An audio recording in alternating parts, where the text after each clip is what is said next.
The biggest news, and it shouldn't be big, but I feel like the biggest news is the fact that, as Alex Stumpf put out there on Twitter the other day, Jared Jones is technically battling for a roster spot in this rotation. Now, I say that because not for the fact that he's not pitching well, because he is. I mean, he was hitting 100 plus on the radar gun his last start, but he's a rookie. He's a prospect, for that way. Not even just a rookie. He's a prospect. He's never seen MLB. And Pirates opening day, top 100. Jared Jones? Is this like real, or is this, we're just talking out of our left side of our mouth today? Tyler, you want that one? I guess I'll go. Always goes to Tyler. We're talking about a pitcher. Yeah, I guess we're just going to talk about pitching. Let's throw it to Tyler. I actually, if we remember back, I said that I'd be interested in seeing him in the opening day rotation just based upon what they have at this point. I'm not for or against him being in the rotation at this point. I got to see how this shakes out. You got to see more from him in spring training. Jim always mentions the efficiency's not there with him, and it's something he does have to improve, especially in order to be a major league pitcher. I think he averaged 4.85 innings in the minors last year per outing, which is just not good enough. I think where I'm at with him right now is if it's between Jared Jones and Bailey Falter, I'm all aboard. Just do it with Jared Jones. I don't need to see Bailey Falter pitch at all in this rotation. If we're between maybe a Luis Ortiz and a Jared Jones, I think upside-wise, they're pretty similar. So I might lean more Ortiz there. But Jones is also in an interesting situation where, being that top 100 prospect, there is some upside there for the Pirates to start him on opening day with the team. It's probably a very long shot that they would get anything out of it, but there is something to be had with that. So I guess it depends on who are your options there for that spot in the rotation. Because to me, if it's Ortiz and Jones, I might lean more Ortiz. If it's Falter Jones, I'm going Jones. Yeah. I'll tell you right now, I do not want Bailey Falter in this rotation. We talked about Lauer a little bit before. I think Eric Lauer is a better pitcher than Bailey Falter. So if we're talking about Lauer signing a minor league deal, not starting on the team, I don't see a reason why Bailey Falter should be on this team. Maybe you throw him in the bullpen just because he has no options, and like you want to see if you can maybe get something out of him. Like I could be okay with that, I think. But I'm not putting Bailey Falter in this rotation. So right now you're looking at those two final spots basically coming down to Contreras, Ortiz, and I think Jones is in that mix. I like the upside of Jones. Watching him the other day, hit 101.1 or 2 on the gun. So he's above 101 even by Tyler's standards. I mean, and that's impressive. You don't see too many starting pitchers do that. You did bring up a big concern there. Like, is he actually a starting pitcher? Right? Last year, I just did the quick math. He averaged under 5 innings per game in the minors. 4.85. 4.85. Yeah. It's like yeah. So I just wanted to do the math real quick. So yeah, like, can you really trust this guy to be a major league starter? I don't know. I've got my concerns on that. But if the option is Jones or Falter, I'm probably going to go Jones. Contreras, obviously I want to see more of him. But I think it's like, in my mind, it's you got to pick 2 out of those 3 guys: Contreras, Jones, and Ortiz. Those are my 3 guys to fill those 2 spots. And with the way this bullpen is, like, you've got some length in the bullpen too. And what I mean by that is you've got guys who can pitch multiple innings. So you don't need that 5th starter necessarily to go out there and be like an innings eater. If that 5th starter is someone who you can rely on to get 4 or 5 good innings from every time out, like, I'll take that. So I don't necessarily know if you need like that prototypical workhorse there, but I mean, it's impossible to not be just like really, really excited about Jared Jones's stuff. It looks really good right now. And I know it's spring training, so results don't really matter, but the stuff itself is legit. Like, it's really good. And there's a reason to be excited about him. The draft pick thing you brought up, I don't really think you're making any sort of opening day moves because of a potential draft pick that you could win. I think it's just kind of like a bonus that, it's a cherry on top. If Jared Jones is one of your 5 best starting pitchers, then Jared Jones should be in the rotation. If he's not, then he shouldn't be. Like, that's kind of where I'm at. And I think right now there's a legit competition between those 3 guys: Ortiz, Jones, Contreras. Falter's pitching his way out of it right now. Those are all really good points. I just want to go back to the inning stuff.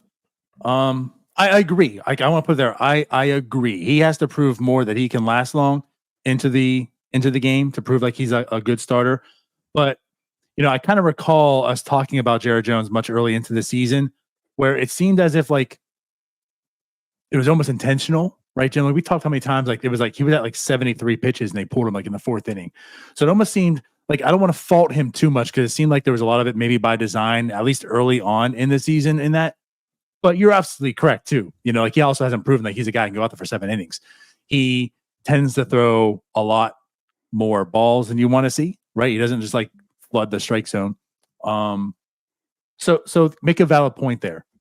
And I guess where I'm at too is I want an innings eater or a guy who's going to go out 4 and be like lights out, and because I feel like with this team, outside of Mitch Keller, like, is there anyone that you truly trust to give you like 150 plus? Not really. Right. So that's why like I would have liked the Kyle Gibson type on this team, because he would have like helped out this rotation, helped out the bullpen. But there is some depth. And again, because they added Chapman, there is some depth. Now that might change with Moretta's injury, but someone can come in and fill that spot, right? Like, there is still some good quality depth. There's a lot of arms. They can play the game where they're putting people up in the minors and majors and such. So like, with that said, and knowing that, if Jared Jones give you like 4 1/3, 4 2/3, 5 occasionally innings of just like really, really good starts, then yes, I will take that. Absolutely. Knowing that he can maybe only go 5, 6 max. The thing about the draft pick though, go out there and get it. I think, like you said, like, Bailey Falter is not showing anything right now. I don't trust Bailey Falter to begin with. Jared Jones, and again, it's early, we know that with numbers and such, but like, yes, like, he looks like the more productive pitcher. He looks like the better pitcher, just plain and simple. If he's one of your best 5, like, this is what we talk about, have the balls, like, go out there and do it. This is a very valid point Bridget Bucktober puts out here about like the rookies that are in the NL that'll be fighting for the top 3 positions and such. And okay. So you're going to play scared, or you're going to go try? Because the worst comes to worst, like, if he doesn't produce and he's not playing well, and you just send him back down. It's that simple. Get a new guy up here. But like you said, Jim, if you're looking at like one of the top 5 guys, go out there and do it.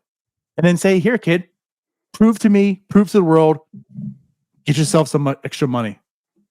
Get us a draft pick. I love it. Finally, like, there's an opportunity that there might be someone that they're doing this with.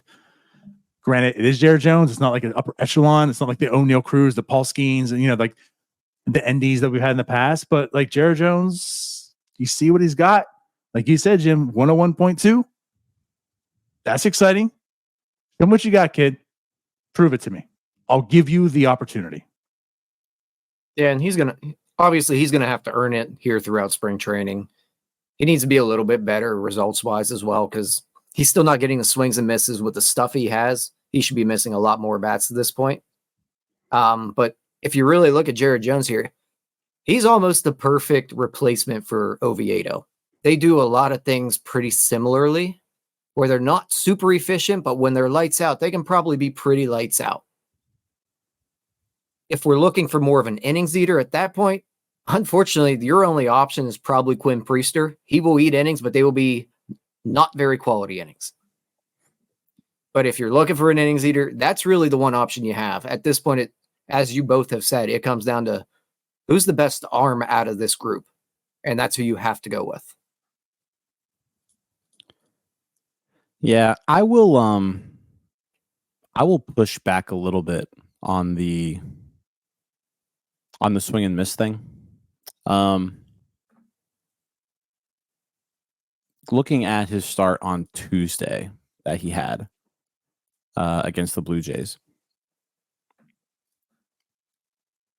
I guess you could say he didn't get the whiffs, right? There was a one whiff on 15 fastballs, but no one put one in play either. There were a lot of called strikes. There were some foul balls, but like no one put his fastball in play. And he threw 15 of them. So you're throwing 15 fastballs and no one can get it put in play, then I'm not as concerned with the whiff percentage because people just weren't hitting it. Like I said, 4 called strikes, the whiff, it was being extremely effective. This cutter that Baseball Savant has him throwing, I mean, I'm assuming that's just kind of like his slider cutter. They're kind of depending on what they're calling it, but it's not getting hard. It's not getting hit hard. The curveball's not getting hit hard.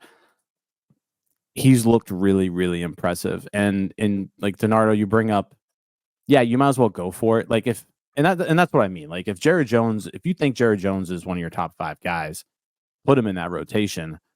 If he shows you that he's not, then you can always send him back down. Like it's